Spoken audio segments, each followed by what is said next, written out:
The reassignment order hit the dormitory boards at 3:40, and by the time the cadets stumbled into the corridor in various states of undress and confusion, Senior Drill Sergeant Mace Coulter was already standing at the far end of the hallway with his arms folded across his chest, watching them with the patience of a man who'd seen this exact breed of chaos 100 times before. Cadre 7 didn't exist 12 minutes ago. Now it did, and the 11 cadets blinking at the glowing roster panel were learning that fact the hard way. 3 Keith Rossi, tall, silver-skinned, double-jointed at the elbow, stood in a cluster near the left wall, their amber eyes fixed on the 5 Vethani cadets who'd pressed themselves against the right. The Vethani were broader, heavier, their mottled blue-gray hides still flushed dark with the adrenaline of being ripped from their bunks. Between the two groups stood 2 Sorshi and 1 Dulan, each looking like they'd rather be anywhere else in the galaxy. Coulter didn't move, didn't speak. He let them read the board. Cadre 7, immediate reassignment. Effective 3:45 standard. Drill Authority, SR-SGT, M. Coulter Terran. Duration, Field Crucible 48 hours. Note, no species ALIGNED cadre structure. Mixed integration BY Administrative Order 7 Kappa. The Keith Rossi cadet nearest the board, a tall female named Teshin Vor, turned and looked directly at the largest Vethani male.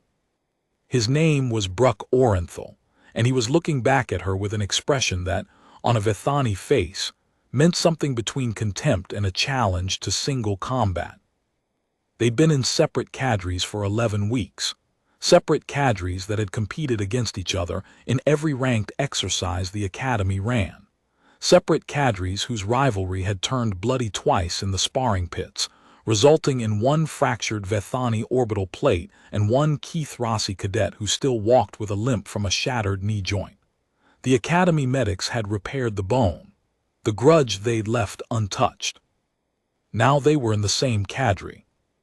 Coulter waited until the murmuring died. It took 40 seconds longer than he'd have liked, but he didn't rush it. When the last whisper faded, a Sorshi hissing something to her companion about the unfairness of administrative orders, he pushed off the wall and walked forward. His boots made no sound on the polished deck. That was deliberate.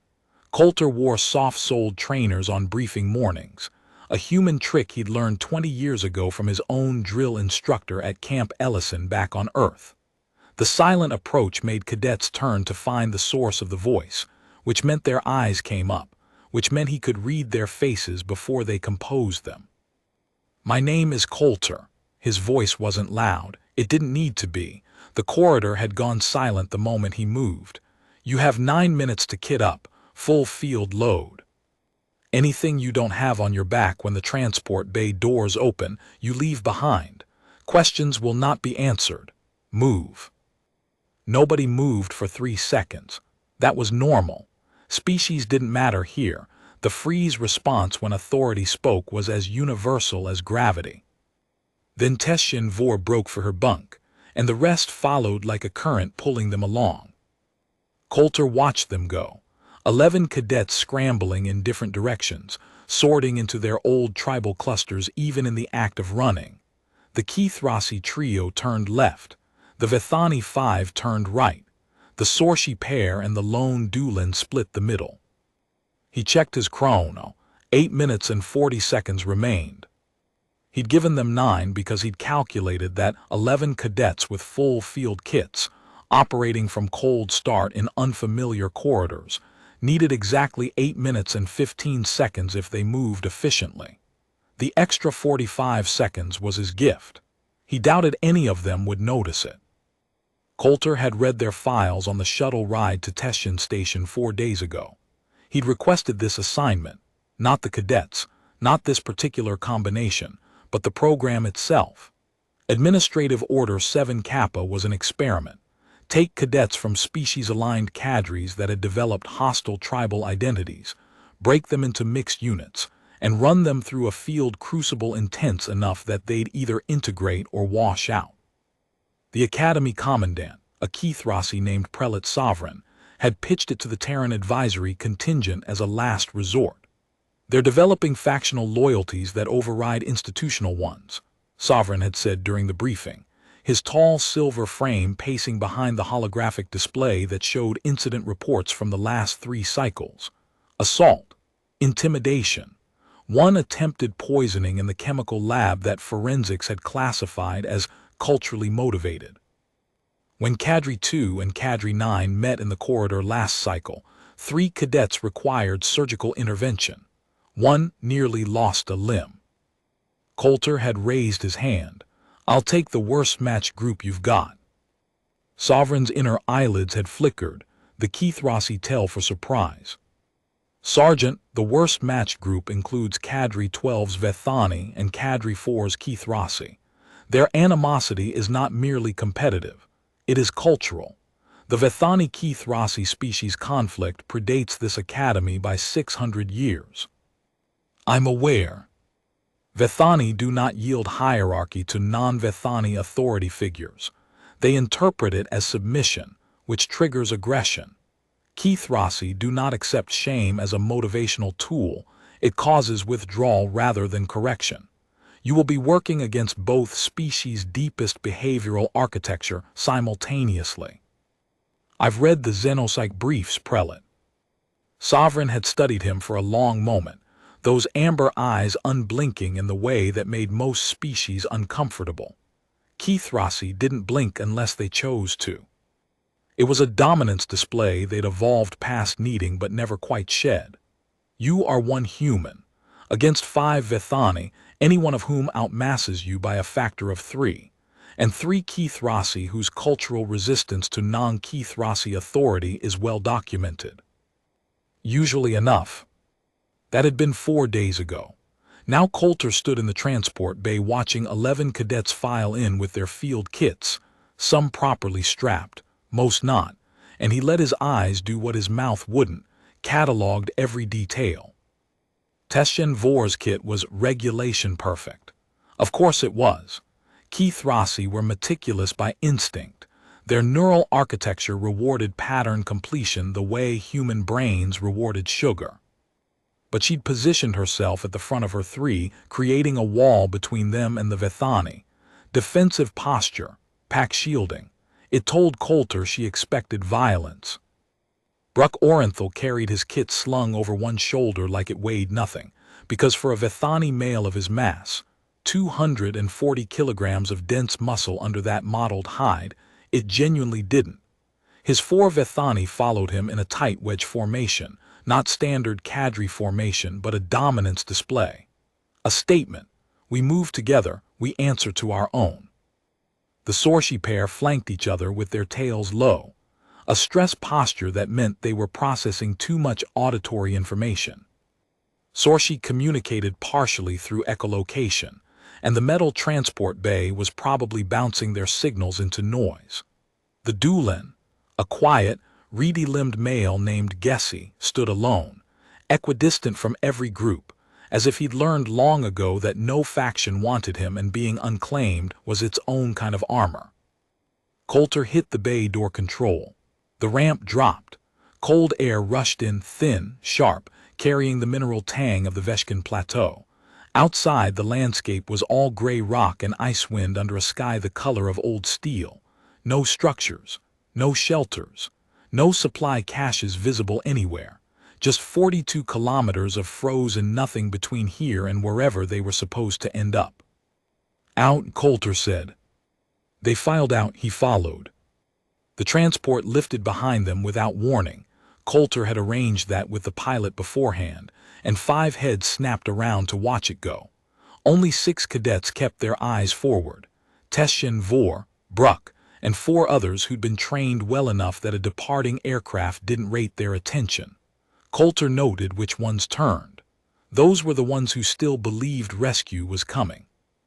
"Your first lesson," Coulter said, standing at the front of the group now, wind pulling at his jacket. He didn't hunch against it, didn't zip the collar. The cold was eating through his base layer already. Humans weren't built for this plateau any more than Keithrossi were, but the cadets would never see him shiver. That was rule one of being a drill sergeant among alien species. Never let them see you suffer the things they suffer. It doesn't matter if you're dying. They need to believe you're something other than breakable. The 11 of you are going to cover 42 kilometers across that plateau in the next 48 hours. You will establish 3 camps. You will complete 3 tasks at each camp, one requiring Cathrasi physiology, one requiring Vethani, one requiring neither. You will arrive at the extraction point as a complete cadre of 11. Not 10, not 9, 11.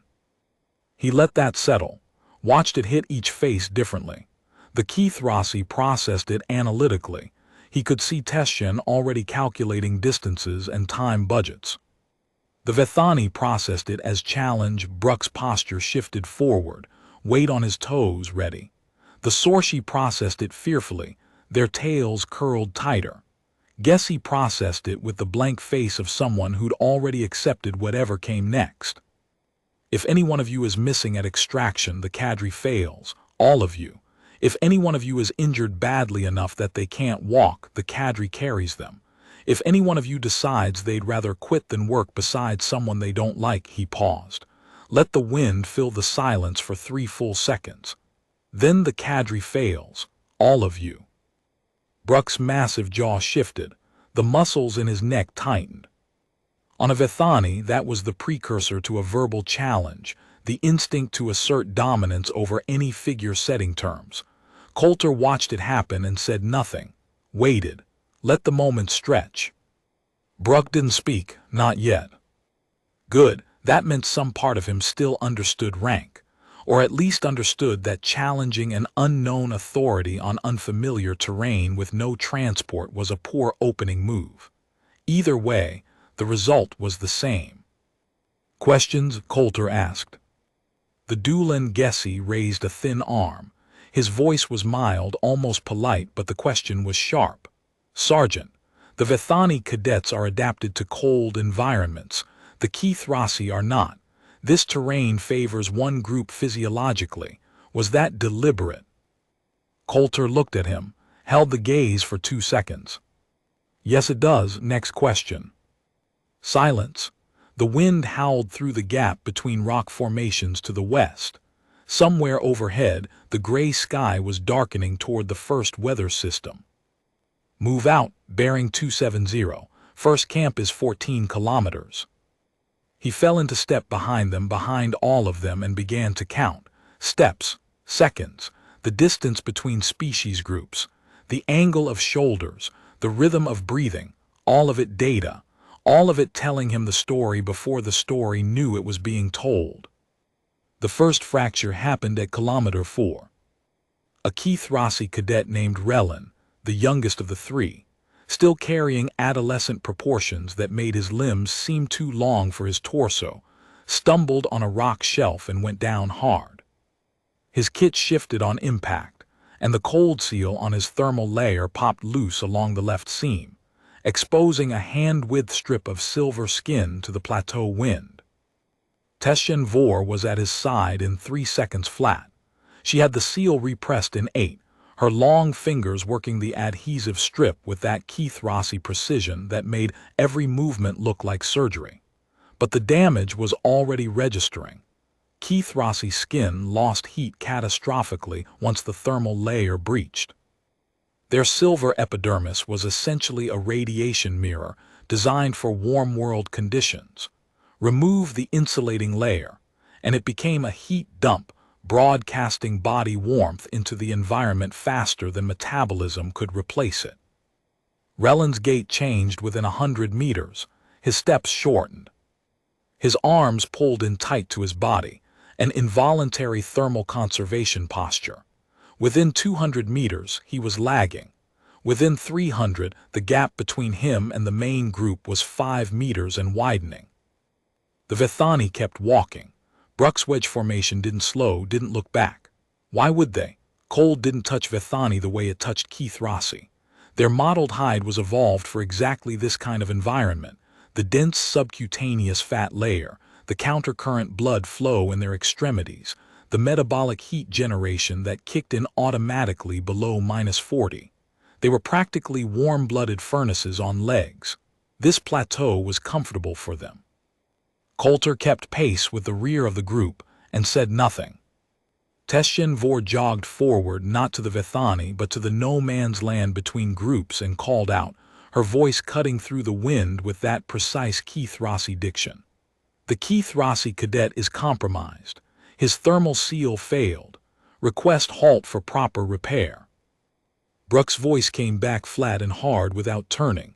Not my Cadre's problem. We are the same Cadre now. Administrative Order 7 Kappa. You read it on the board. By administrative order, not by choice, not by blood, not by anything that matters on a frozen plateau. Now he did turn, half glancing over that massive shoulder. If your cadet can't maintain march pace with proper equipment, that's an equipment problem. Solve it internally. Teshin's amber eyes burned, her inner eyelids half closing in a way that Coulter recognized from the Xenopsych briefs as suppressed aggression. But her voice stayed level, controlled. Coulter noted that control under provocation was valuable, but she was still framing the request as an appeal between equals, trying to invoke the administrative order as leverage, when the situation demanded something else entirely. It demanded action, not argument. He kept walking, still said nothing. His boots crunched on the frost-covered rock, and he counted the seconds until someone other than Teshin moved. It took another 400 meters for Relin to buckle. He went down on one knee, his thermal layer's secondary seal now failing along the same seam. The first breach had weakened the entire strip, and silver skin was darkening to pewter from his ribcage to his hip as the cold ate into him. The third Keithrasi, a broad-shouldered male named Ashen who'd said nothing since the corridor, crouched beside Relin and started working the kit, but his own hands were shaking. The cold was getting to all three Keithrasi faster than the plateau should have allowed. Something in the wind had changed. Coulter had felt it 10 minutes ago, a pressure drop, subtle but definite, the kind that preceded a thermal inversion on plateau worlds. The temperature was about to fall another 30 degrees in the next 20 minutes. He knew this because he'd checked the weather forecasts for this exact transit window before selecting the deployment date. The thermal inversion was part of the design. Teshin Vor looked at Bruck Orenthal's back. The Vethani were now 60 meters ahead and still moving, their wedge formation tight and comfortable in the dropping temperature. And then she looked at Coulter. Coulter met her gaze. His face gave her nothing, not sympathy, not instruction, not even acknowledgement that she was looking at him. He was a wall of neutral observation, and she would get nothing from it. She understood. He saw the moment it landed, a micro-expression across those silver features that said, "I'm on my own." She turned to Ashen. "Give me your outer layer, double-wrap Relin's core. We keep him ambulatory. Then you'll be exposed, the inversion." "I can feel the inversion coming. I'll manage." "He can't." Ashen hesitated for half a second. The Keithrasi social structure placed female cadets above male in matters of personal sacrifice, which made this order difficult to receive, then stripped his outer thermal layer. They wrapped Relin's torso. The younger cadet's breathing steadied slightly, but Teshin's bare silver arms were now exposed to wind that was dropping past -50 and still falling. She got under Relin's left arm. Ashen took the right. They started moving. Coulter watched this happen and made his first note of the exercise. He pulled the comm from his chest pocket, the only piece of equipment he carried that the cadets knew about, and spoke into it without breaking stride, voice low, meant for the recording only. Kilometer 4.6. Thermal event in progress. Keithrasi element adapting with internal resource redistribution. Vor and Ashen supporting Relin without request from drill authority. Vethani element non-responsive to Cadre distress. Maintaining separation of 60+ meters. No hostility but no solidarity. He pocketed the comm, kept walking, kept counting. At kilometer 7, one of the Sorshi, a female named Valak whose echolocation clicks had been pulsing nervously since the temperature dropped, peeled away from her partner and fell back to the Keithrossi group. She said nothing, just slipped under Rellen's right arm, taking Ashen's position, and let the bigger Keithrossi male move to windbreak duty instead of support. At kilometer 9, the second Sorshi joined. Then Gessi, the Dulin, appearing on Teshin's exposed flank with his own outer layer held up like a windbreak, his thin arms trembling with the effort of holding it steady against the gusts. Coulter noted all of it, 5 cadets helping 1, 5 cadets walking ahead. The cadre split precisely in half, not by species now but by a different division, those who responded to another's suffering and those who didn't. He didn't know yet which half would determine the cadre's future. That was what the next 40 hours would reveal. First camp was supposed to be at kilometer 14. The Vethani reached the coordinates at kilometer 13.8. They drifted slightly off bearing, pulled north by terrain that favored their longer stride, but close enough that the supply cache's transponder was pinging on their kit sensors. When Coulter arrived with the rear group, Rellen walking under his own power now, the thermal inversion having plateaued and his layers resealed with emergency adhesive from Gessi's kit, the Vethani were already setting their shelters. 5 shelters, arranged in a tight Vethani defensive circle, for 5 Vethani. The other 6 cadets stood at the edge of the camp area, steam rising from Keithrossi's silver skin in the stabilizing air, and looked at the shelters. Nobody said anything. The calculation was obvious. With 5 shelters erected and the remaining 6 cadets' shelter components still in their kits, the camp would have 2 distinct clusters, separate, again. Coulter stood at the boundary between the 2 groups and waited until Bruck noticed him. It took 7 seconds. The Vethani male was cinching a ground anchor with his back turned, and he had to feel Coulter's attention before he looked up. "Sergeant," Bruck acknowledged. His voice was neutral, but his body was pure Vethani dominance display, chest forward, chin raised, weight centered over his massive haunches, ready to be challenged, expecting it. "How many in your cadre, Cadet Orenthal?" A pause, the jaw shift again, milder this time, more reflex than aggression. 11. "How many shelters do I see?" Another pause, longer, he knew where this was going. 5. "And how many cadets just walked 14 kilometers through a thermal inversion, with one of their number hypothermic, and their own thermal layers shared out until they were exposed?" Bruck's gaze moved, involuntary, just a flick, to Rellen, who was sitting on the ground now with Gessi crouched beside him checking his vital signs with a med scanner from the shared supply. Rellen's skin was still darker than it should be, pewter instead of silver, the kind of color that meant the cold had reached deep tissue and the warming process would take hours, not minutes. "The Keithrossi chose to walk in insufficient gear," Bruck said, but there was something different in his voice this time. A fraction less certainty. A crack so small that only someone who'd been listening for it would have caught it. "The Keithrossi cadet suffered an equipment failure at kilometer 4, Coulter corrected. His voice was still the same even register it had been all morning. He hadn't raised it once, hadn't needed to, and his cadre mates, some of them, responded, without being ordered, without being asked. They shared resources and slowed their own pace and carried weight that wasn't theirs because someone beside them was going down. He let a beat pass. You didn't. Vethani do not carry those who cannot keep pace. It is not. You're not in a Vethani cadre anymore." Coulter took one step closer, just one. He was shorter than Bruck by a full head and outmassed by a factor of 3, and the wind was cutting through his jacket, and his bones ached from the cold he'd been refusing to show for 14 kilometers. But something in the way he occupied that single step, the absolute stillness of it, the refusal to lean forward or lean back or tighten his shoulders or do anything that might read as aggression or fear, made Bruck's weight shift backward. Not much. A centimeter, maybe less. But Coulter saw it and Bruck knew he saw it.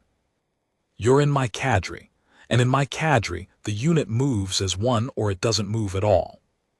Bruck held his gaze for 4 seconds.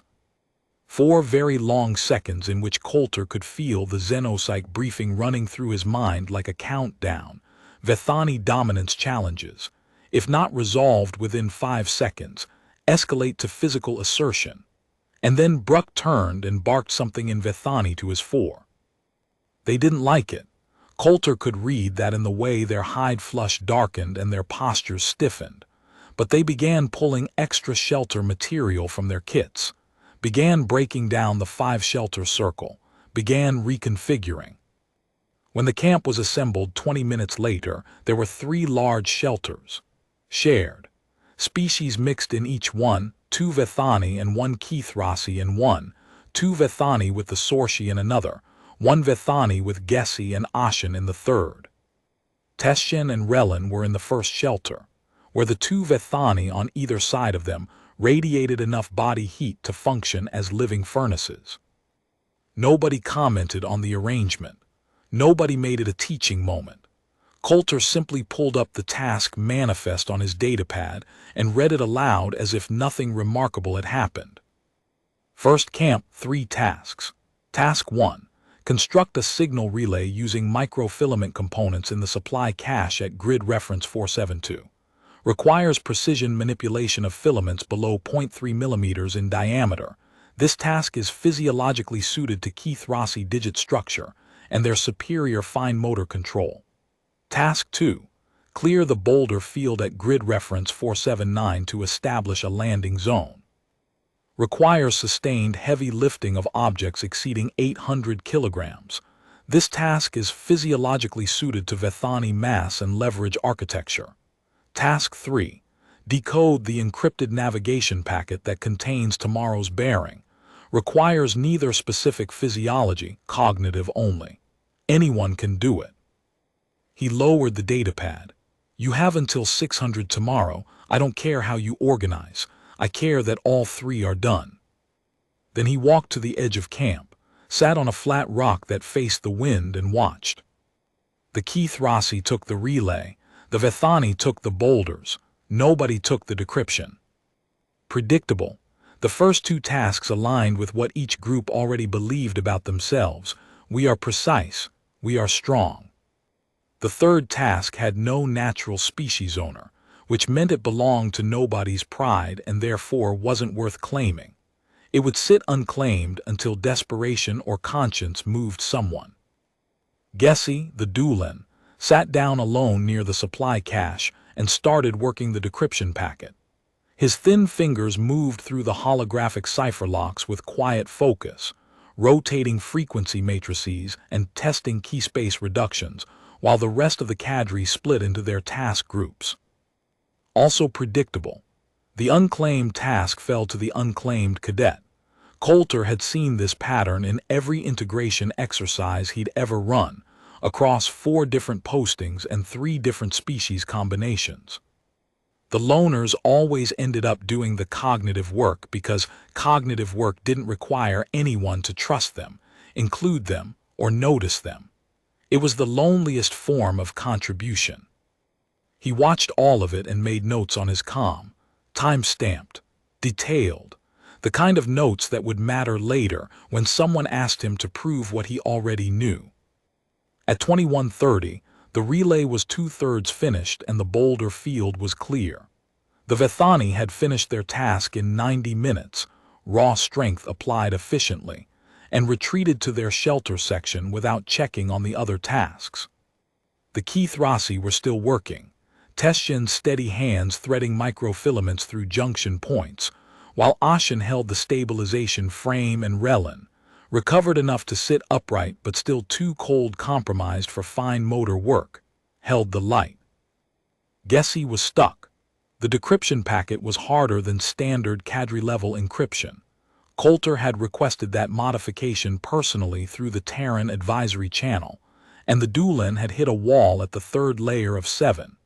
His thin frame was hunched over the holographic display, cipher matrices rotating uselessly, the same failed approaches cycling with increasing desperation. At 22:07, Something happened that Coulter had been waiting for. One of the Sorshi, Valak, walked over to Gessie and sat down beside him.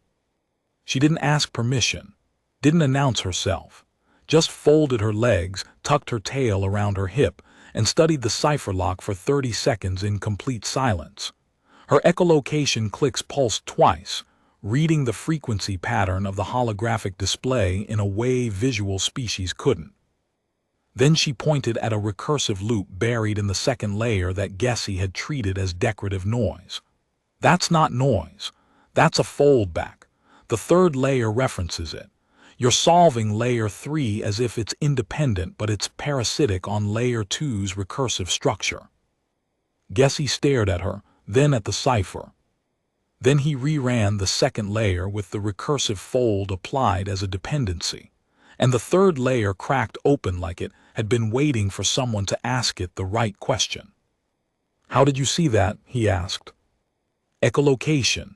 The frequency pattern in the holograph has an audio signature. The recursive loop echoes. I heard it before I saw it. Coulter made his note. 2207. Cross-group collaboration, unprompted non-physiological task. Initiator, Sorshi Valak. Recipient, Dulin Gessie. Method, complementary sensory capability, echolocation, identifying visual pattern. No species advantage, motive relevant to the task itself. Pure problem-solving partnership formed organically. By 2340, the decryption was done, all 7 layers cracked, the bearing for tomorrow extracted and verified. Gessie and Valak had solved the last 4 layers together, passing the lead back and forth as each layer favored different cognitive approaches. Valak's auditory pattern recognition for the frequency-based locks, Gessie's mathematical abstraction for the logic gates. The relay was finished 20 minutes after that, Teshin Vor's steady hands placing the last microfilament, while Relin held the stabilization light, and Ashen anchored the frame against the wind that had picked up again outside. Only the Vethani were asleep by midnight. They'd finished their task first, retreated to their shared shelter section, and sealed the thermal divider. But Coulter noticed, because noticing was the whole job, that Bruck was the last of the 5 to lie down, and that he'd looked at the relay team twice before doing so. Long looks, the kind that carried calculation behind them. He was wondering, Coulter thought, wondering whether he'd made the right call, whether walking ahead and leaving the Keith Rossi in the cold had been strength or something less than that. Good, let him wonder. Wondering was the first crack in certainty, and certainty was the enemy of change. Day 2 opened with the bearing Gessie and Valak had decrypted. 145, southeast, across a terrain feature the map called the Fracture. 3 kilometers wide. A canyon system carved by ancient glacial movement, with ice bridges that ranged from geologically stable to transparently suicidal, depending on width, depth, and, critically, load. Coulter briefed them at 5:30 in the gray pre-dawn light. All 11 gathered in front of him for the first time since yesterday's corridor. His breath was visible. Theirs wasn't most alien species in this group had internal respiratory heating that prevented vapor formation. Another small reminder that the human among them was, by any environmental measure, the least suited to this terrain. He'd slept 3 hours. His lower back was seized from the cold. His right knee hadn't stopped aching since kilometer 6. None of it showed. Fracture has 6 marked crossings, he said, datapad held steady in hands that wanted to shake. 4 are rated for Vethani mass. They'll hold anything up to 300 kilograms per meter of span. 2 are not. They'll support Keith Rossi, Sorshi, and Dulin weight only, maximum 110 kilograms per meter. The 4 mass-rated crossings are longer routes. They add 4 to 6 kilometers each to the traverse. The 2 lightweight crossings are direct. They shave the route by 2 kilometers each. He paused, let the math land on their faces. You have 14 kilometers to cover today. You need to cross the Fracture. I don't care which crossing you take. I care that the Cadre arrives at second camp as 11. He watched the calculation ripple through the group. If the Vethani took the mass-rated crossings and the Keithrasi took the direct ones, the Cadre would split different routes, different timing, hours of separation. If everyone took the mass-rated crossings together, the Keithrasi would walk an extra 4 to 6 kilometers in cold conditions that had nearly taken Relin yesterday. If everyone took the direct crossings, the ice would collapse under the Vethani and they'd fall 200 meters into glacial nothing. Bruck figured it out first. His jaw set, not the challenge precursor this time, but something harder. Something that looked like a decision being made against every instinct his species had about efficiency and self-preservation. His eyes moved to the Keithrasi trio, and for the first time since the exercise began, something other than contempt or calculation moved behind his gaze. It might have been recognition. The recognition that yesterday, when his Cadre had walked ahead in comfort while 3 Keithrasi suffered, the asymmetry had looked different from this side. Yesterday, the terrain had favored him. Today it threatened him, and the Keithrasi could walk away on the light bridges and leave the Vethani to their longer route just as easily as the Vethani had walked ahead in the cold. Teshin figured it out second. She looked at Bruck across the 6 meters of cold air between them, and their eyes met and held. The rivalry, the 11 weeks, the sparring pit blood, the fractured orbital plate was all still there. Coulter could see it in the tension of her shoulders and the set of his jaw, but something else was there now too, something the terrain was forcing into existence whether they liked it or not. The decision point, Coulter waited. Teshin Vor spoke first. We take the mass-rated crossing, all of us, together. The Cadre doesn't split. Bruck's head tilted, the Vethani gesture for active consideration, one step below agreement. That adds 4 to 6 kilometers to your traverse. Your thermal layers are already compromised from yesterday. Relin's core temperature hasn't fully recovered. Then we'll move faster, and you'll help us do it. A silence fell. Wind cut across the plateau. Relin's repaired thermal layer crackled faintly. The Sorshi pair exchanged a glance. Gessi stood very still, watching everything. Bruck looked at his Vethani, all 4 of them.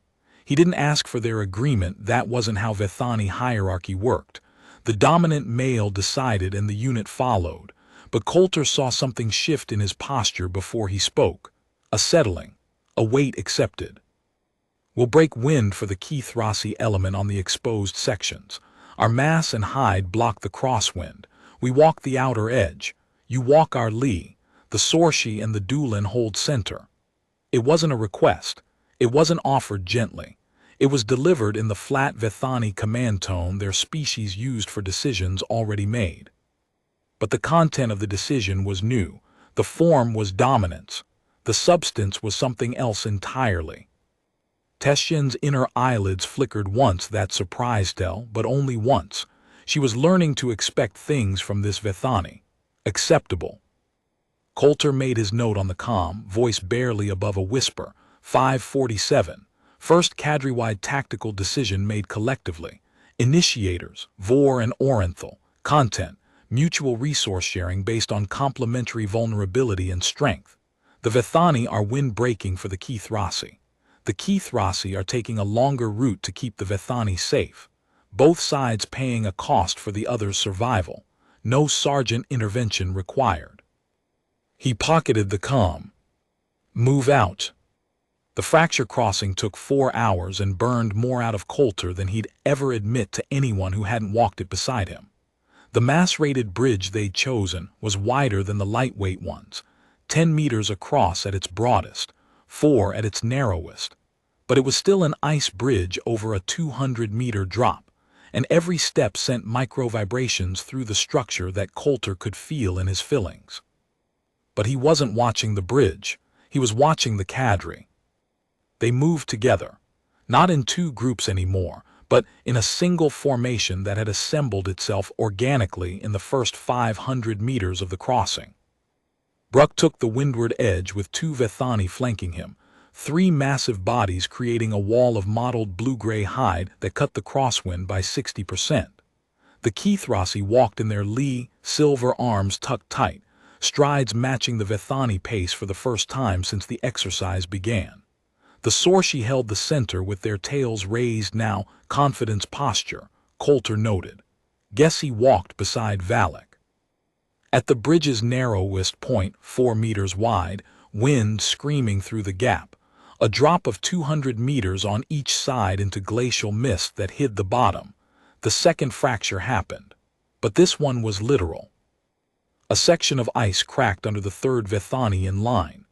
A male named Durin, who was the heaviest of the 5 at 270 kilograms.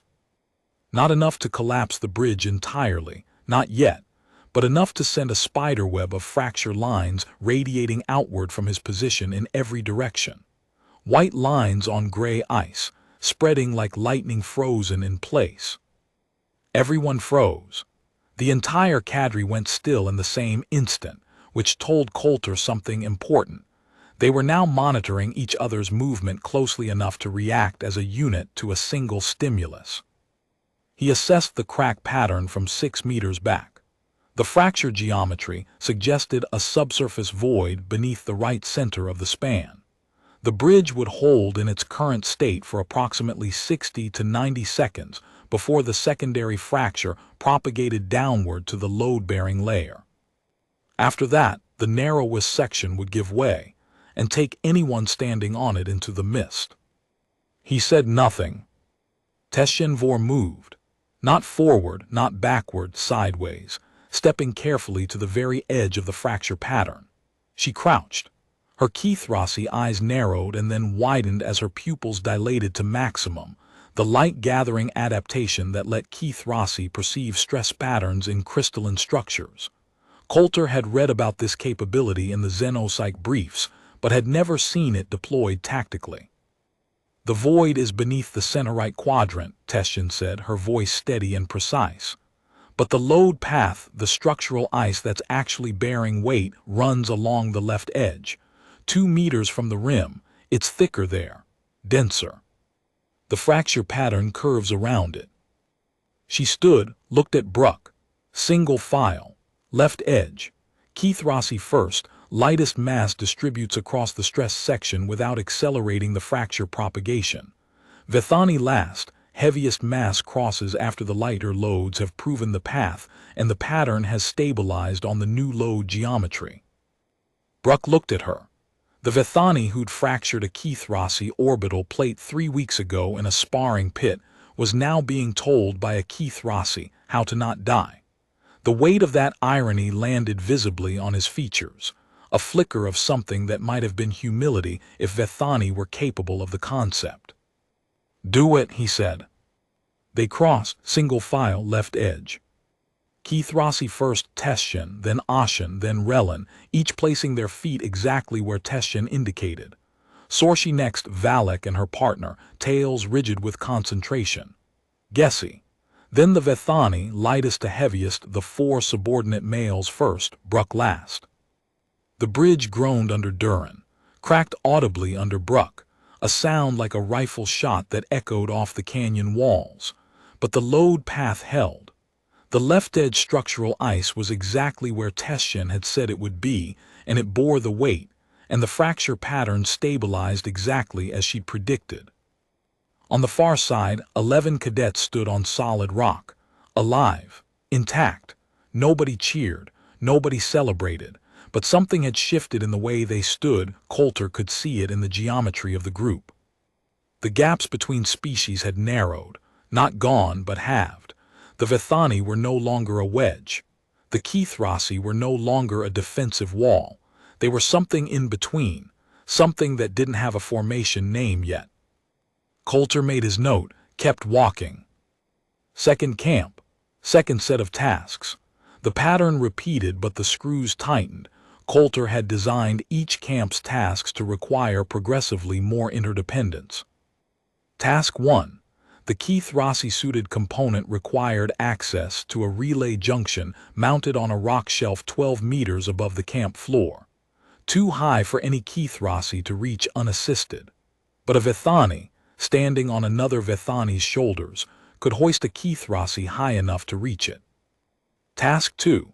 The Vethani-suited component involved moving and positioning 6 massive rock slabs into a specific pattern, a landing zone configuration that required millimeter precision in final placement. Vethani could move the slabs. Only Keith Rossi hands could calibrate the final positions to within tolerance. Task 3. A tactical planning exercise. The Cadre was given a scenario involving a multi-species refugee column under threat and had to produce a defense plan that leveraged every species' capabilities, graded on completeness of species integration in the response. Coulter sat on his rock and watched them figure it out. It took 40 minutes, half the time it had taken yesterday. Bruck hefted Tessian to the relay shelf without hesitation. She weighed nothing to him, and she needed the height, and nobody needed to say it was ironic that the Vethani who'd once broken a Keith Rossi face was now gently lifting one toward the sky. When she finished, she dropped back down and walked immediately to the Vethani worksite, where Ashen was already calibrating the heavy slab positions with his filament-precise digits. The planning exercise pulled all 11 into a circle, the first time they'd formed a closed-loop formation without Coulter standing in it. At 1900, during the meal break, rations pooled and distributed evenly without discussion, without Coulter needing to say a word. The thing that Coulter had been waiting 2 days to see finally happened. Relin walked to where Bruck sat eating and stood in front of him. The young Keith Rossi's posture was formal but not stiff, respectful but not submissive. He waited until Bruck looked up. A Vethani being approached during a meal by a non-Vethani was, culturally, an assertion of equal status. 3 weeks ago it would have been read as a provocation requiring immediate physical correction. Bruck looked up, his jaw didn't shift. "You broke wind for us on the fracture crossing," Relin said. His voice was young but steady, and his silver skin had recovered its proper color, and he stood with his shoulders back in a way he hadn't stood on day 1. 4 extra kilometers because of it. 6 hours of walking the outer edge in crosswind. Your species doesn't suffer from the cold, but you suffer from wind resistance the same as anyone. It slowed you. Bruck stared at him for 3 full seconds. The silence stretched. Then the Vethani male made a sound, low, rumbling from deep in his chest cavity where the secondary respiratory system sat. Not a growl, not a warning, something older, something that the Vethani xenopsych profiles identified as the predecessor to their formal word for dead acknowledged. "Sit down," Bruck said. "Eat." Relin sat beside a Vethani and ate, and nobody in the camp said a word about it because nobody needed to. Coulter didn't make a note this time. He didn't need to. Some data points weren't for the official record. They were for the part of his memory that wasn't a sergeant. The part that was just a man who'd spent 20 years trying to prove that what divides people is always smaller than what a shared mission can build. The third task at second camp was the one Coulter had built the entire exercise around. The capstone. The moment that would tell him whether 41 hours of pressure and proximity and forced interdependence had actually produced something real or just something that would dissolve the moment the pressure lifted. At 2200, a simulated distress signal activated, a beacon pulsing from somewhere in the broken terrain northeast of camp. Simulated survivor. Simulated danger zone. The brief indicated unstable terrain, possible secondary collapse, a toxic gas pocket at depth, and a hard time limit of 90 minutes before the simulated survivor's life support failed. The scenario was designed to be impossible for any single species, and barely possible for all of them working together. The survivor was located in a crevasse that was too narrow for Vethani to enter. Their bulk simply wouldn't fit past the opening. It was too deep for Keith Rossi to survive the temperature at the bottom without external thermal support from above. The crevasse walls channeled cold air downward in a natural convection trap. The approach path was structurally compromised in ways that were invisible to visual inspection but detectable by echolocation. And the gas pocket at mid-depth, required a specific respiratory adaptation that only Doolin possessed. Gessie's species could filter the compound harmlessly. It required all of them, every species, every cadre member. Every capability they'd spent 2 days learning existed in the people they'd spent 11 weeks refusing to acknowledge. Coulter stood back and watched them plan. He set his chrono and started counting. What happened next was the first moment in 41 hours that made something tighten in Coulter's chest. Something he hadn't felt in a long time, not since his first integration exercise back on Earth, when a squad of soldiers from 4 different nations had figured out how to carry a log that none of them could lift alone, and something in the geometry of their effort had told him, this is what I'm for. Teshin Vor took operational command, not because she seized it the way she would have 3 days ago, driven by Keith Rossi assertiveness under stress, but because Bruck Orenthal yielded it to her.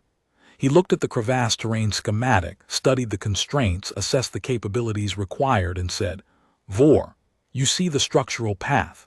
You read ice better than any of us. Call it. The inner eyelids didn't flicker this time. Teshin just nodded and started assigning. Valak and her Sorshi partner mapped the approach path with echolocation, their clicks bouncing off the unstable sections and returning the structural map that visual species couldn't build. They identified safe foot placements, marked the load-bearing rock, and called the route in real time as the team advanced. Gessie descended first, through the gas pocket at mid-depth, his Doolin respiratory system filtering the compound while he verified the pocket's boundaries and confirmed the lower crevasse was breathable below it.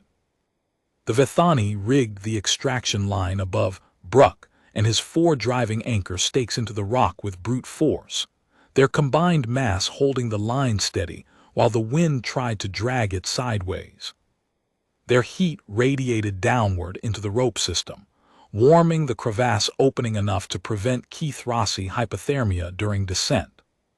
Teshin went down on the line, through the gas pocket, holding her breath, which Keith Rossi could do for 4 minutes thanks to their secondary oxygen storage, past the cold zone, the Vethani heat from above keeping it just above critical threshold, to the bottom, where the simulated survivor's beacon was pulsing red in the dark. She attached the extraction harness, called the lift. Bruck's massive arms pulled hand over hand, 200 kilograms of simulated survivor weight coming up the rope like it was nothing, while Teshin ascended beside it, calling adjustments to keep the harness clear of the narrowing walls. 53 minutes. 37 under the time limit. They hauled the dummy onto solid ground and stood around it, breathing hard, frost on every surface. Coulter stood at the edge of the crevasse and watched them look at each other. 11 faces, 7 species biologies, 1 unified cadre.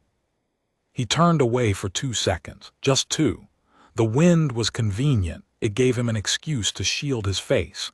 The thing in his chest needed a moment to settle before he could look at them again with the flat sergeant's expression they needed to see. He was their authority, their wall, their reference point for control. He didn't get to feel pride where they could see it. That wasn't the job. When he turned back, they were still standing there, not in species groups, not in task groups, just standing together. And the geometry of 11 bodies in the plateau dark told him everything the next 6 hours would confirm. There was no longer a cadre that contained Keith Rossi and Vethani, and Sorshi and Doolin. There was just Cadre 7. Day 3, final stretch, 14 kilometers to extraction. The terrain cooperated, gentle downslope, wind at their backs for the first time, temperature rising as they descended from the plateau into the valley approach. The gray sky showed a thin line of pale gold at the eastern horizon that nobody had seen since deployment. Something like warmth, something like an ending that wasn't going to hurt. Coulter walked among them, now instead of behind them. A small change in position, 6 meters forward from where he'd been for 2 days, that none of them mentioned but all of them noticed. For 43 hours he'd been the observer at the rear, the voice that offered no help and showed no weakness. Now he walked beside them, matching their pace, and the shift in position said something that words never could. You're not being watched anymore. You're being accompanied. Bruck fell into step beside him at kilometer 3. His massive frame moved with an ease that belied the 2 days of exertion behind it. Vethani endurance was one of those species' capabilities that made humans feel fragile by comparison. But Coulter kept pace. Always kept pace. Sergeant, Cadet Orenthal, the academy will separate us again when the exercise ends. They'll redistribute back to species cadres. That's what always happens with experimental orders. Coulter didn't look at him, kept his eyes on the terrain. What makes you so sure? Administrative Order 7 Kappa is labeled an experiment. Experiments end. Data gets collected. Reports get filed. And then the institution returns to what it was before because institutions don't change. They just briefly pretend to. Some experiments become policy. And some cadres become memories. Bruck's voice carried something it hadn't carried on day one, a weight that wasn't anger or pride, but something closer to investment. He cared about the answer. That was new. I would not want this to be a memory only. Coulter let 100 meters pass under their boots before speaking. The terrain crunched. The wind carried the faint metal tang of the valley ahead. Then make it hard to dismantle, he said. That's not my job, that's yours, all 11 of yours. Bruck was quiet for 50 more meters. Then, I broke a Keith Rossi orbital plate 3 weeks ago, in the sparring pit. Cadet Voss from Cadre 4. He'd insulted the Vethani breeding program. I responded as my species responds. Coulter waited. I would not do that now. I know. How? Coulter glanced at him, brief, level, carrying something that wasn't warmth exactly but wasn't cold either. Something that existed in the space between a sergeant and a soldier who'd earned the right to hear a true thing. Because you carried Rellen's water pack this morning when his thermal layer started acting up again. You thought nobody saw that. Bruck's hide flushed, not the dark aggression flush of day one, but something lighter, bluer, closer to what humans would call embarrassment. On a Vethani, that color was rare enough to be remarkable. I see everything, Orenthal, that's the job. At kilometer 8, Tessian Vor dropped back from the cadre's lead position, a position she now shared with Bruck in an alternating point system they'd developed without discussing it, to walk beside Coulter. You designed every scenario we faced. I designed the conditions, you designed the solutions.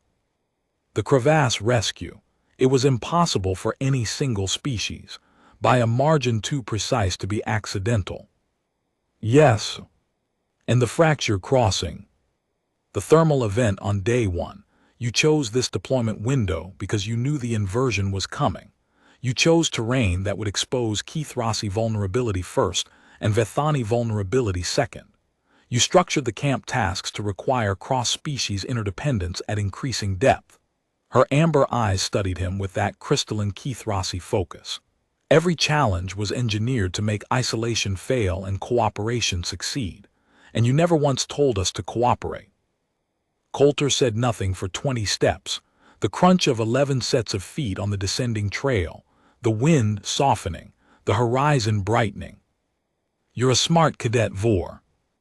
You're a patient sergeant, Coulter, extraordinarily patient. Her inner eyelids flickered, amusement this time, clear and unmistakable. Most Keith Rossi instructors would have forced the integration by direct order from hour one, punished the Vethani for leaving Rellen behind on day one, issued mandates, graded compliance. Would that have worked? A pause. No, Bruck would have resisted harder. Vethani do not yield to force they consider unjust, and being ordered to help a species they've been taught to view as inferior would have felt unjust to every instinct they have. And now, Tessian looked ahead, to where Bruck was walking beside Rellen in the middle of the cadre, adjusting his massive stride so the younger cadet didn't have to stretch his legs, his bulk positioned windward by habit now, not by order. Now he isn't yielding. He's choosing. That's the difference between an order and a cadre, between compliance and belief. Coulter let the corner of his mouth move, just a fraction, just for a moment. Teshin's eyes caught it. Keith Rossi vision missed nothing, even at peripheral angles, and something in her own silver features shifted in a way that, across species barriers and evolutionary distances, clearly read as acknowledgement, respect, something warmer than professional admiration. For the record, she said, the Keith Rossi do not typically form bonds with non-Keith Rossi authority figures. Our cultural architecture resists it. I've read the Xenopsych briefs. They're wrong about us, as I suspect they were wrong about the Vithani. They usually are. Briefs describe averages. People aren't averages. She was quiet for a moment. Then, will you request us again if they separate us? Coulter didn't answer directly, but he held her gaze for 1 second longer than a drill sergeant should, and whatever she read in that extra second made her inner eyelids flicker once more, not surprise, not amusement, but something she didn't have a Keith Rossi word for before she nodded and moved back to the front of the cadre. Kilometer 12. The extraction point was visible now, a flat basin with a transport pad glowing faint blue in the valley light, 2 kilometers of easy ground between them and the end. Coulter called a halt. The cadre stopped together, not in species clusters, not in task teams, but in a loose formation that had assembled itself naturally over the last 14 kilometers of walking. A circle, open, facing inward, every species mixed with every other. It had no name in any of their military traditions because none of their military traditions had imagined it. Before we close this out, Coulter said, standing in the center of the circle, not in front of them anymore, among them, I need you to understand what happened here. 11 faces turned to him, attentive, present, alert in a way that wasn't fear or deference but something more like hunger, the hunger of people who'd been through something and wanted to hear it named. 48 hours ago you were strangers who hated each other by proxy. Keith Rossi hated Vithani because Cadre 4 told them to. Vithani hated Keith Rossi because Cadre 12 told them to. You, he looked at the Sorshi pair and Gessi, hated nobody but felt hated by everyone, which is its own kind of isolation. He let that settle. Let the wind carry it. Now you're standing in a formation no regulation describes, looking at each other like people who have been through something together. Something that cost you cold, distance, fear on that bridge, trust in that crevasse. What changed? Silence, wind through the valley, the distant hum of the extraction pad warming up. Bruck spoke first, slow, the Vithani command voice gone, replaced by something rower. Nothing changed. He stopped, worked his jaw. The Vithani language was built for certainties, commands, challenges, declarations of dominance. It had no vocabulary for this. We saw each other. Working, Teshin added quietly. We saw each other working, contributing, solving things we couldn't solve alone. Toward the same survival, Gessi said. Not abstract principles, not institutional loyalty, actual survival, ours. Coulter nodded, once, slowly. That's all it ever is. You don't have to like someone to trust them. You don't have to agree with their culture or their history or their biology to rely on them when the ice cracks. You just have to see them solve a problem you can't solve alone, and let that matter more than whatever story you told yourself about who they are. He looked at each of them in turn, Teshin, Bruck, Ashen, Relin, Valak, her partner Gessi, Durin, the other 3 Vithani whose names he'd memorized on the shuttle but whose faces he now knew in a different way. Knew them in the way you know people you've watched become something. The galaxy is full of institutions telling you that species determines who you fight beside, that your biology is your tribe, that cultural architecture is destiny. He let a beat pass. It isn't. Your tribe is whoever showed up at the crevasse when the clock was running. He straightened, squared his shoulders against the diminishing wind. March to extraction, Cadre 7 together. They moved, together, one formation, one pace. 11 cadets and one human sergeant walking the last 2 kilometers of something that had started as an administrative experiment and ended as proof. The transport was waiting at the extraction pad. As they filed aboard, Coulter stood at the base of the ramp counting heads, a habit he'd never broken in 20 years of service, the need to physically verify that everyone who went out came back. 11 all present, all walking under their own power, all alive, all changed. The prelate's adjutant met him inside the transport bay, a slim Keith Rossi functionary in administrative gray with a datapad already extended and a recording device blinking at her collar. Senior Sergeant Coulter.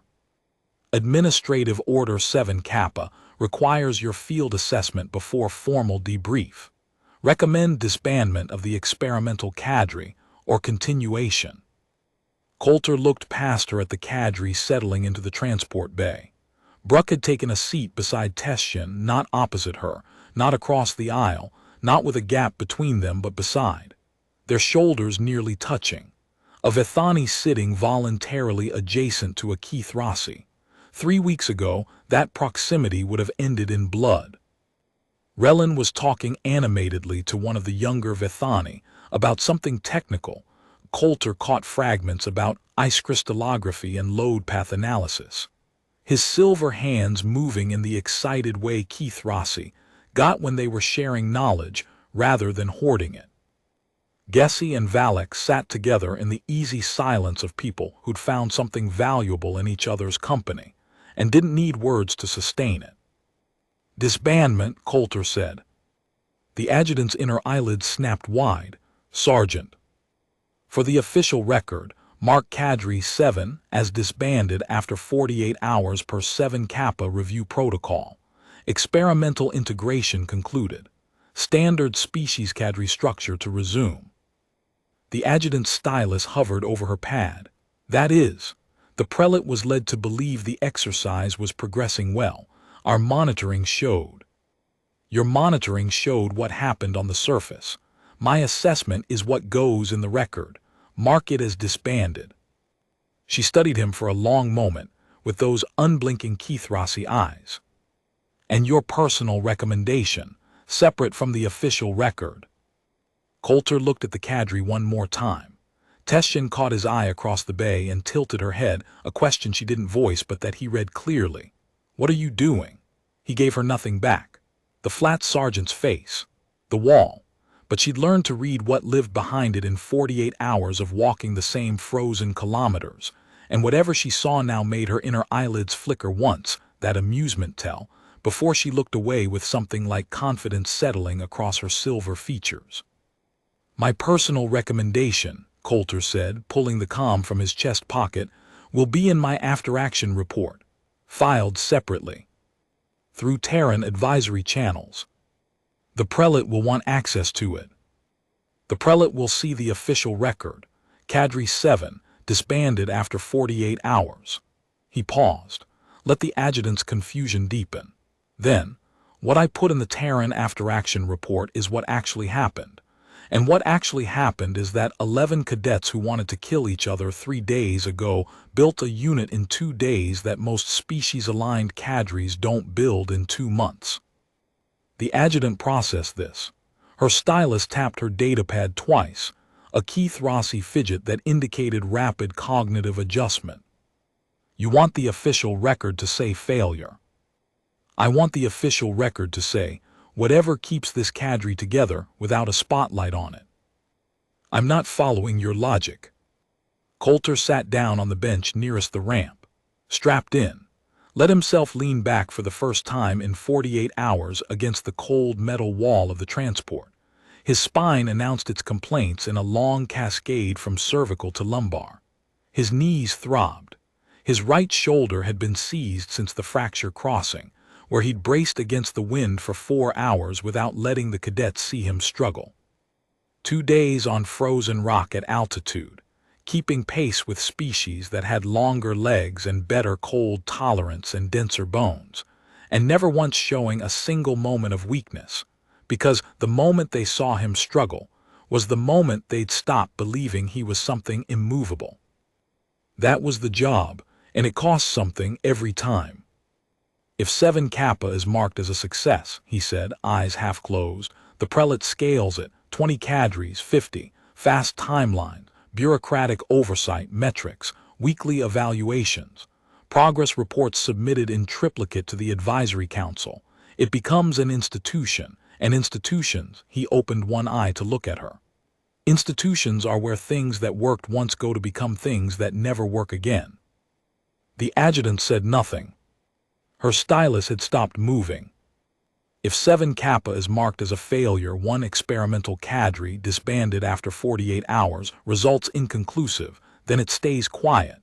Nobody scales it, nobody watches it, and one cadre whose paperwork happens to keep them in the same training rotation, whose scheduling coincidences keep putting them in the same field exercises, whose drill sergeant happens to request them for every deployment. He trailed off, let it hang. That is remarkably devious for a species known for directness. We're direct when it works, when it doesn't we're patient. He let both eyes close. File the disbandment. I'll handle the rest. Coulter's after-action report was filed 7 hours later through the Terran advisory channel, encrypted, flagged for the human commandant's personal review only, filed under a classification header that no Keith Rossi administrative system would ever cross-reference with the 7 Kappa program files. It read, After-action report, Cadre 7 field crucible. Classification, Terran advisory internal. Drill authority, SR-SGT, Mace Coulter. Official status, Cadre 7 disbanded after 48 hours per Administrative Order 7 Kappa review process. Result, inconclusive. Actual status, Cadre 7 is fully operational, species integrated, self-organizing under stress, and demonstrating unit cohesion metrics that exceed every species-aligned cadre currently active at this institution. Recommend permanent assignment as a standing mixed species unit under Terran advisory supervision. Do not publicize. Do not scale. Protect. Summary of observations. Hour 4. Keith Rossi element demonstrated internal resource redistribution under thermal stress without instruction. Vethani element non-responsive to cadre distress. Sorshi and Doolin elements provided unprompted assistance at hours 6-9. Hour 8. Cross-species collaboration on non-physiological task decryption. Complementary sensory modalities, echolocation plus mathematical reasoning, combined without friction. Hour 18. First cadre-wide tactical decision made collectively. Mutual cost-bearing accepted. Vethani wind broke for Keith Rossi.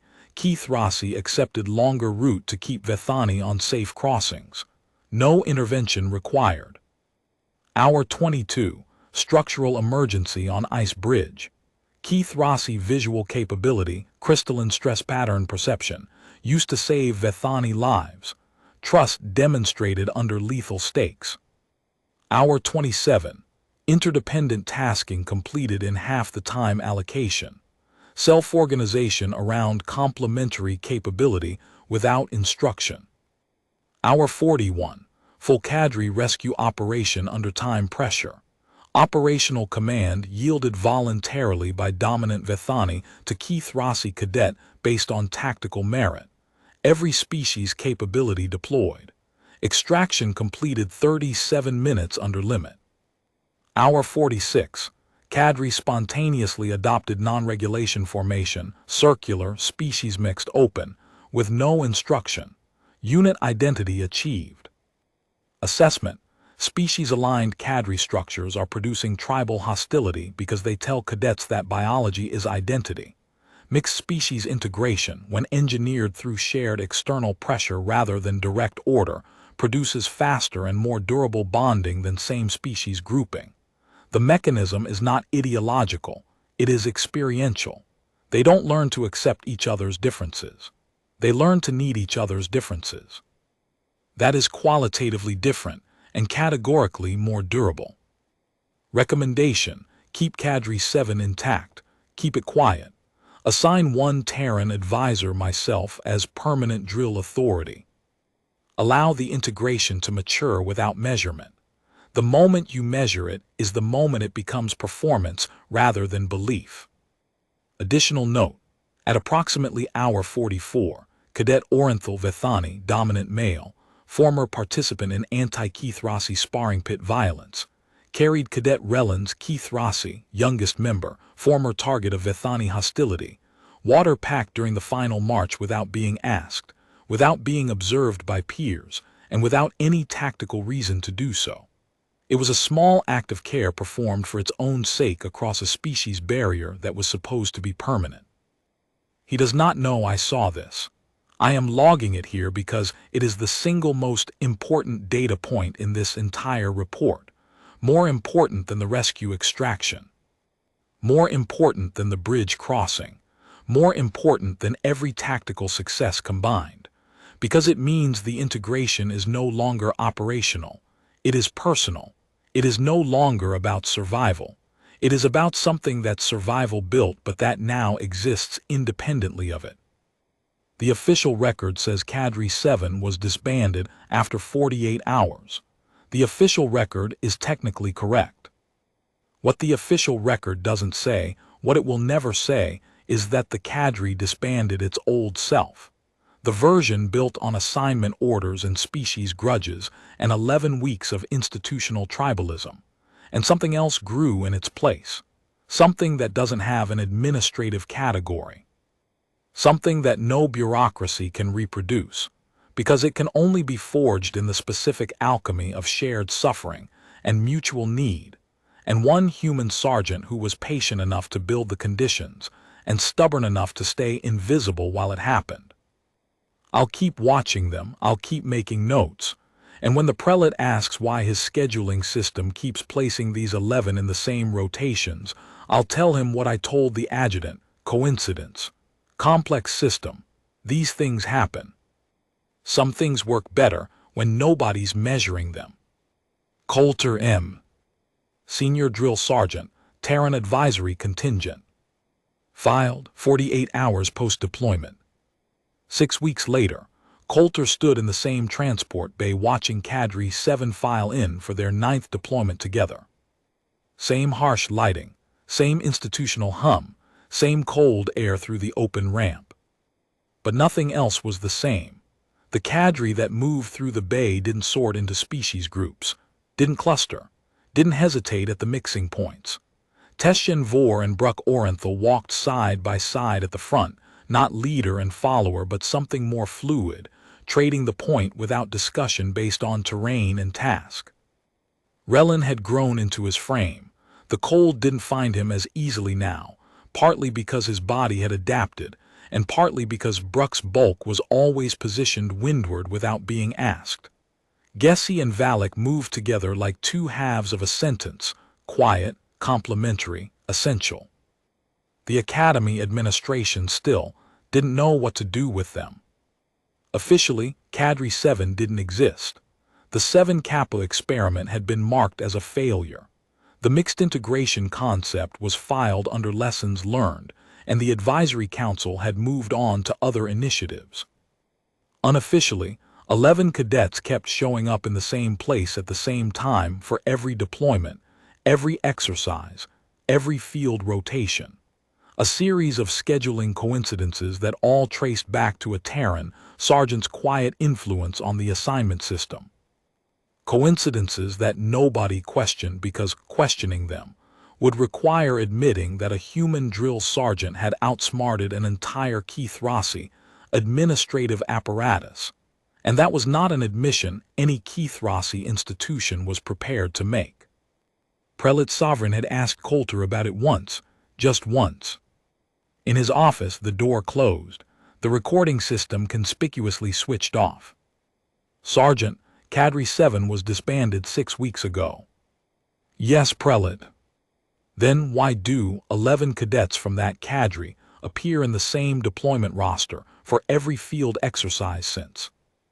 Coulter had looked at him with the flat face, the wall, the same expression he'd worn on the frozen plateau for 48 hours without cracking. Coincidence, prelate. The scheduling system is complex. Assignments overlap. Cadets with complementary skill profiles naturally cluster in similar rotations. Sovereign's inner eyelids had done the slow double flicker, the Keith Rossi tell for choosing not to press a point they already understood completely. I see. And your continued assignment as their drill authority. Also coincidence. I go where the system sends me, prelate. Naturally, a pause, those amber eyes ancient and knowing. Carry on, Sergeant. Yes, prelate. Now Coulter watched them board the transport for deployment number 9, and he wasn't thinking about whether they'd work together. That question had been answered in the first 48 hours. He was watching for the next thing, the evolution that came after integration. The moment when a cadre stopped being a group that worked together because shared experience had taught them to, and became a group that worked together because they couldn't remember how to work any other way. Because the separation would feel like an amputation rather than a reassignment. He thought he was already seeing it. Had been seeing it since week 3, when Bruck had walked past a Vethani-only study group in the corridor and hadn't stopped, had kept walking to the mixed study space where Teshin and Gessie and Valak were working, and sat down among them without announcement, as if his presence there was as natural as breathing. Bruck paused at the base of the ramp now and looked back at Coulter. Sergeant, you coming? Coulter grabbed his pack, the same small kit, the same calm in the chest pocket, the same flat expression that gave them nothing and told them everything they needed, and walked forward. Right behind you, Orenthal. They filed out into whatever terrain waited this time. 11 cadets and 1 human sergeant. Moving together in a formation no regulation described and no textbook would ever reproduce. Not because the order said to. Because somewhere in 48 hours of cold and ice and fear and shared survival, the orders had stopped mattering. Something else had taken their place, something quieter and stronger and more real than any administrative mandate could manufacture. The record said Cadre 7 was disbanded after 48 hours. The record was wrong. And Coulter, patient, invisible, stubborn Coulter, would keep making sure nobody ever corrected it, because the cadre didn't need the record.